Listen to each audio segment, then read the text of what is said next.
Sa isang mundong puno ng hindi tiyak, may mga hakbang na tila walang patutunguhan. Ngunit sa gitna ng milyong yapak, may isang landas na humantong sa'yo. Hindi aksidente, hindi nagkataon. Isang kwentong isinulat bago pa tayo isinilang. At sa sandaling nagtagpo ang ating mga mata, naramdaman kong may dahilan ang lahat. Ito ang kwento ng dalawang pusong pinagtagpo, ng isang pagmamahal na hindi sakdal, ngunit totoo, tapat at walang katulad.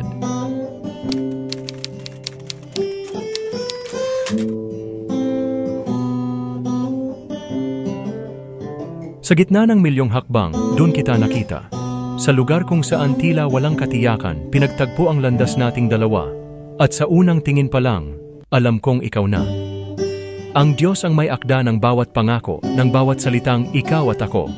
Ibinigay niya ang pagmamahal na ito, wagas, walang alinlangan, walang hangganan. Ikaw ang patunay na ang pag-ibig ay hindi perpekto, ngunit totoo. Ikaw na sa kabila ng aking pagkukulang, ay nagbigay ng dahilan para ituwid ang landas ko. Pinatawad mo ako sa bawat sugat na dulot ng aking kahinaan. Doon ko napatunayan, ang iyong pagmamahal ay higit pa sa inaakala, mas malalim, mas totoo, at walang kapantay. Habang buhay kong sasambitin, ikaw ang aking ngayon, bukas, at kailanman. Ikaw ang pangarap na natupad, ang himig sa bawat pintig ng aking puso, at ang awit sa bawat tibok nito. Kaya mahal, sa gitna ng lahat ng unos at pagsubok, pangako ko. Hindi kita iiwan, hindi kita bibitawan, hindi magbabago ang damdaming ito, sapagkat sa iyo ko natagpuan ang tunay na kahulugan ng pagmamahal.